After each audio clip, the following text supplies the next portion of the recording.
Okay, where are we now? Let's look at this. Super Duty, more power. I mean, we didn't tune it. Power Max, no, we went through turbo issues. New studs, we decided not to get studs because we don't need new studs. We got a balanced assembly. We got surfaced the manifolds. The high pressure pump, yes, it is a good, it's good. We don't need to replace it. That's not something, anything needs to be done preemptively. High pressure pump will be, whenever it goes bad, that's what you do. Paint frame, check. Okay, idler pulley. Now, not sure what that is. Let's just put a check over here because that one is not, yeah, we don't need anything there. Radiator still checks out good. Fickum tune, yeah, everybody likes Ed. I'm a Fickum tuner here too. Bought that from PHP. So we're tuners too, so we don't need to go to Ed for that. I'm gonna put a line on that side on that one because we could do that in the future. I don't like doing a bunch of tuning on a truck when it's done. Always want the customer to drive it a little bit, drive it with a bunch of changes done. Fickum tune can come anytime. Bigger alternator, we did a wire upgrade. S&B cab mounts, check, we did that. We put Bilstein 5100s on it. Okay, the headlights and sockets and pins. I've been kicking this around. Our idea was that we're gonna take the book, this book right here, but that absolutely is something that we can do. I don't wanna even jump on that right now. What we're planning on doing, buying the whole pigtail, they're like $60, $70 a piece. Pulling the pins out because I do not want to cut a whole bunch of wiring because the plastic's broke. So pull the pins out and we're gonna replace the plastics only. Well, now that's something that, you know, I think we need to just get them all ordered and then just have them. That way, as you take things off, because they're all gonna break. And I had been entertaining doing it. I really thought about it, but it's only a matter of time before that one breaks too, because they get hot and they get brittle, and then you so much as look at it and they break. So what I would like to do is get the pigtails, get them in our possession, because that's a fairly quick thing to do. So I'm gonna go ahead and put that on that side. Backup sensors. Okay, the backup sensors are working right now. Those right there, you have to buy those from Ford. The eBay backup sensors, don't even waste your time. They're freaking junk. Don't even touch them. So I'm gonna put that on that side. And then when a sensor goes bad, actually the computer will tell you which one is bad. It monitors all 4 of them. So it'll tell you. And so that's something we don't want to preemptively replace if they're working, because you're going to spend a little bit of money on that buying all 4 of them, or even if you buy one, they're okay. When you buy a new sensor, it comes with this housing too. So I know Frank would want to have the housings also, and they are location specific when you buy them, but the center section can work in all of them. You can take this housing out and get the center section to work. I know Frank would want the new pieces, the new housings around it too. And at that point, you buy all 4 of them. So they're very easy to do. And none of them are bad right now. So I don't want to fix things until they're broken, is what I really don't want to do. So we're gonna put a line on that side for that. Okay, the vacuum pump. Vacuum pump is okay. The lines, we replaced the chassis lines. All the lines for the vacuum is done. I did not do up under here because these are very easy and they really don't suffer a lot as long as they're not messed with. But this line right here is new. From here going all the way down, and everything on the bottom is new for vacuum. So we got that done. Clean the condenser box, the HVAC box. The velocity of the fan is pretty good. So that is not something that we're really gonna tackle right now, because that would be taking this whole box out and disassembling it, the evaporator cores inside of there, and physically cleaning it. And with good velocity, it's just AC cold as frig. We'll call that, because that's pretty good. I mean, yeah, clean the condenser box would be something. I mean, it's just too clean of a truck. You know, we could, but that's just kind of a expensive little endeavor to get it out, get it all cleaned out. And I would love to see a hole in the evaporator core or some kind of issue going on inside of there, whether it be low velocity because the evaporator core is dirty or something. But that's we'll put that over here in this line. HFCM, we do not replace it, but we do take it apart and clean the whole thing. Okay, U-joints, front end parts, and brakes. I'm gonna put that all over here. It actually drives pretty good. The tires are a little lumpy.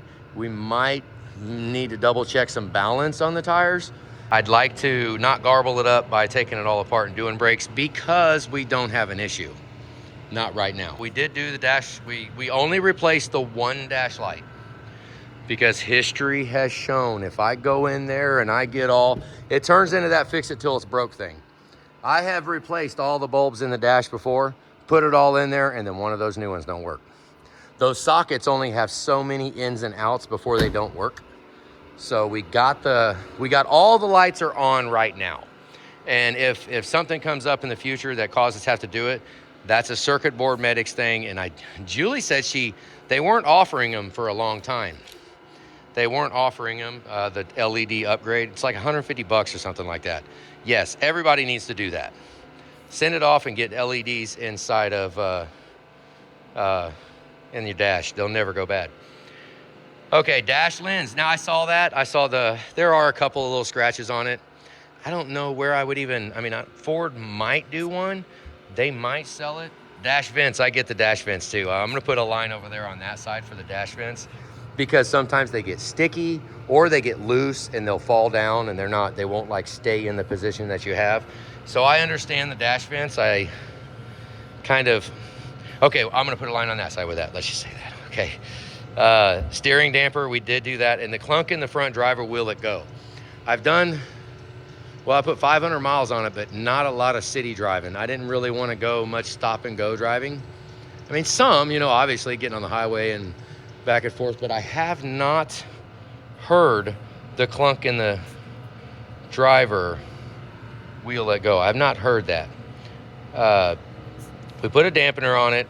The gearbox, this thing steers pretty freaking good. The gearbox, it steers good right now.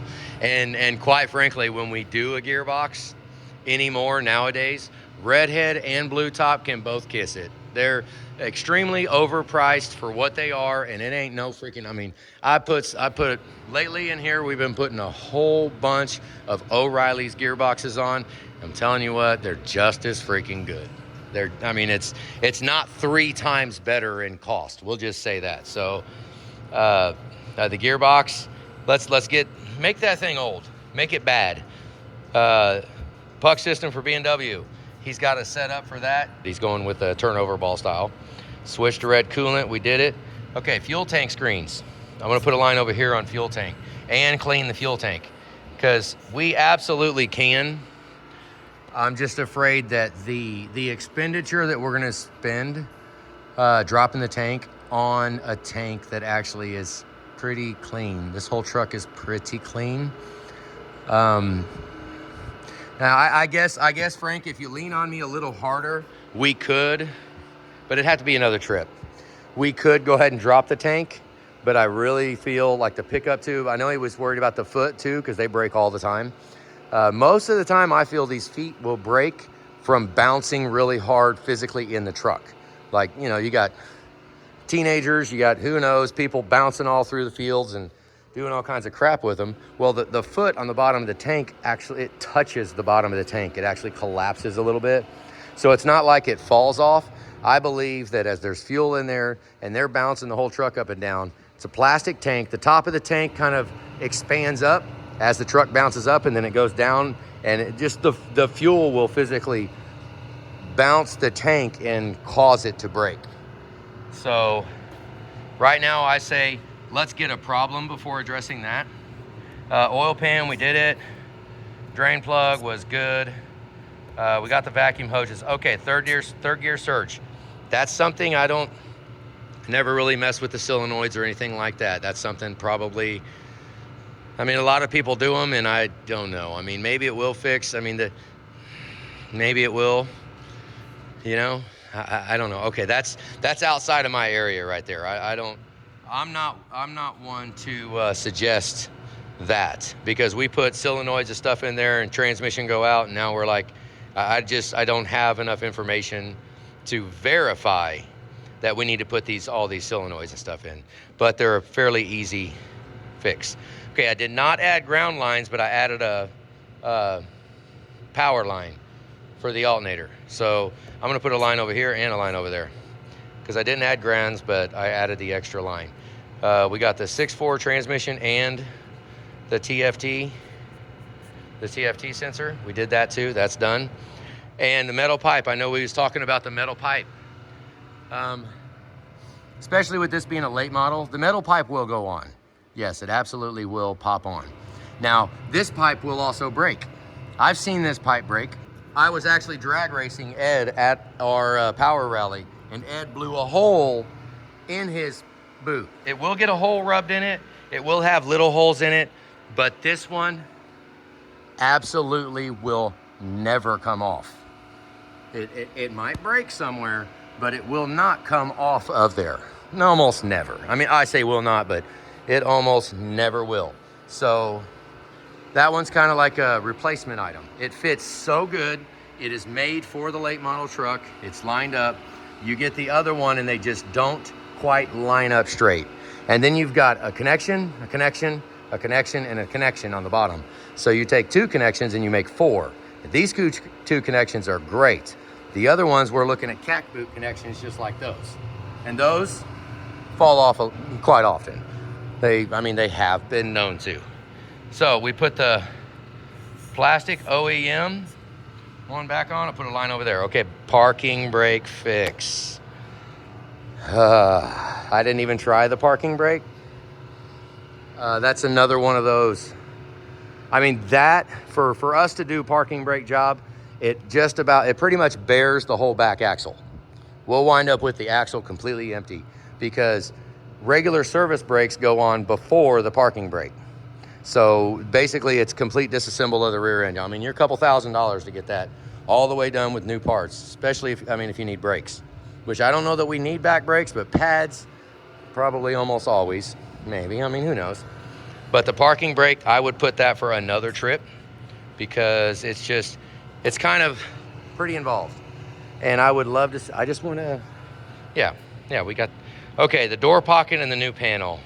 Man, I saw that. Frank, your interior is so freaking nice. I have no interior panels that are as nice as yours. I just don't. It's broke right there. I mean, you know, that's kind of what a freaking drag. I might have some, but not that nice, I'm pretty sure. Okay, you guys know what that is. That might be something that we'll do. We'll put a line on both sides, because that's not something we're gonna show on here. Okay, the door rattle when the window's down. Now, I didn't try the defroster either. The rattle when the truck is parked on the exhaust, okay, we did that. Yeah, that is that exhaust that I spent a couple hours messing with. So now we're down to 2 things. The driver door rattle when the window's down, which we're gonna check that. I'm actually not gonna, you know what, I'm gonna go do that right now. We'll put a line on both sides.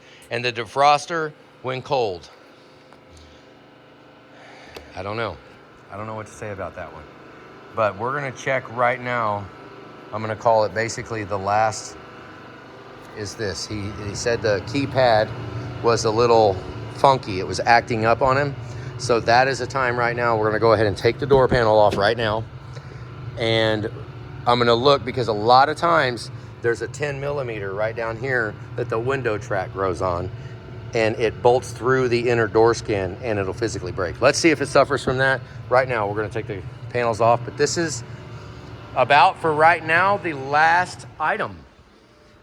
I mean, it's never the last item, not ever, but I think we have a pretty good amount of stuff done. And basically, let's get some time with the truck, let's run it, and then let's make a new list, right? Because the more power one at the beginning and the balanced assembly, let's just say the balanced assembly right there was the most intensive part of it, because that involved pistons, rods, crankshaft, block. that's like the whole job right there, okay? So right now we're gonna pull the door panel off and I'll show you, let's take a look. Okay, we took the panel out, we got a new one going in there. Normally it is this right here. Okay, and it's not. The sheet metal around it will physically break out. We got the new pad in. Okay, that worked. After you enter your stock code, hit 3 afterwards, it'll unlock the other door. I was mainly wanting to make sure that wasn't broke. And I'm not seeing that broke. The front ones, you can feel them here. There it is right there. And if you can push on it and it doesn't move, we don't need to pull the plastic back to do it. But, well, I guess I could kind of see it right there, huh? No resolution for the window down rattle as of right now. So, but we did get the rattle when the truck is parked. That should be gone. It was an exhaust leak. So, we are buttoning up. Now let's, yeah, I mean, even a truck like this, we still have a list of things that could be done, right? But I've had it happen many, many times where think about it, if a truck ain't broke, fix it till it is. We've been down that road before, so we need to just chisel it away. We got a lot of the stuff done, and some of the stuff that we just kind of wanted to have done, but you know, it's a long list to put on us. With all the stuff that we got done with the truck, and I need a break now. I need a break. I need to work on something different for a minute so I can have my sanity back. Because, you know, I mean, it's unnerving when you got tens of thousands of freaking dollars wrapped up in a truck and we go to fire it up and I'm driving down the road. I mean, anything can happen. You know, truck gods come down and tell me it's time to pay some dues. And he hasn't done that. We got 500 miles on it. The truck gods ain't came and say it's time to pay dues yet. So I'm very thankful for that.